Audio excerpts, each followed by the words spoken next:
Hello வணக்கம். கிட்ஸ்க்கு healthy and டேஸ்டியான carrot rice recipe எப்படி செய்கிறதுன்னு பார்க்கலாமா? ஃபஸ்ட்டு ரைஸ் ப்ரிப்பேர் பண்ணுறதுக்கு ஒரு பாத்திரத்தில் தண்ணி வச்சு அதை ஹீட் பண்ண விட்டுட்டேன். 1/2 டம்ளர் ரைஸ் எடுத்துகிட்டு அதை 4 to 3 டைம் நல்லா வாஷ் பண்ணி வாட்டர் ஆட் பண்ணி அதை சோக் ஆகிறதுக்கு ஒரு ஓரமாக வச்சுக்கலாம். நான் செய்கிற ரைஸ் குவான்டிட்டிக்கு தேவையான அளவு சின்ன வெங்காயமும் கேரட்டும் எடுத்திருக்கேன். 4 to 5 சின்ன வெங்காயமும் 2 கேரட்டும் எடுத்திருக்கேன். கேரட்டுக்கும் சின்ன வெங்காயத்துக்கும் தோலை பீல் பண்ணி எடுத்துகிட்டு நல்லா வாஷ் பண்ணி வச்சுக்கோங்க. சைடில் அரிசி போடுறதுக்கு தண்ணி நல்லா கொதிச்சிருச்சு. அரிசியில் உள்ள தண்ணியெல்லாம் நல்லா ட்ரைன் பண்ணிவிட்டு அரிசியை அதில் போட்டுட்டு நல்லா கிண்டி விட்டுடுங்க. அது வேகிறதுக்குள்ளே நம்ம மிச்ச ப்ராசஸ்லாம் பண்ணிடலாம். இப்போது சின்ன வெங்காயத்தை குட்டி குட்டியாக மெலிசாக வெட்டி எடுத்துக்கோங்க.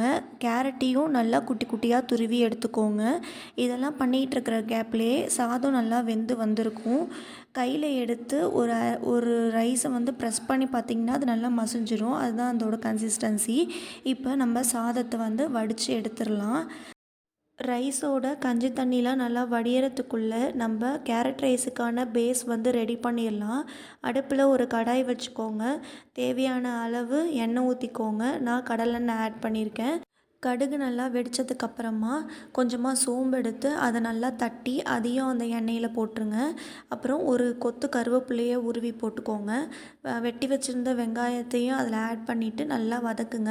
வெங்காயம் கிளாஸ் கலரில் மாறினதுக்கப்புறமா 1/2 ஸ்பூன் இஞ்சி பூண்டு பேஸ்ட்டு சேர்த்துட்டு அதையும் நல்லா வதக்குங்க.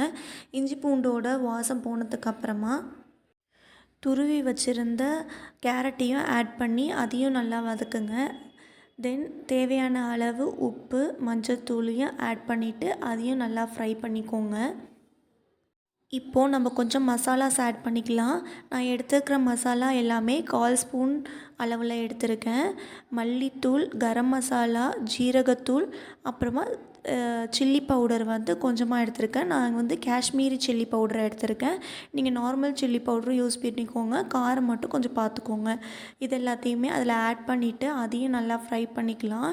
இந்த மசாலாஸ்லாம் நல்லா வதங்கினதுக்குள்ளே வடித்த சாதத்தை எடுத்துட்டு அதை கொஞ்சம் ஆற வச்சு இதில் ஆட் பண்ணிவிட்டு நல்லா மிக்ஸ் பண்ணிக்கோங்க.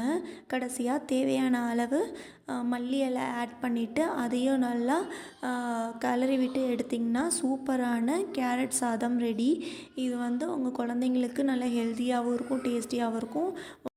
நீங்களும் இந்த ரெசிபியை உங்களோட கிட்ஸோட லன்ச் பாக்ஸுக்கு செஞ்சு கொடுத்து பாருங்கள். அவங்களும் ரொம்ப விரும்பி சாப்பிடுவாங்க. லன்ச் பாக்ஸும் காலியாகி வந்துடும். Tata bye by. நெக்ஸ்ட் வீடியோவில் பார்க்கலாம்.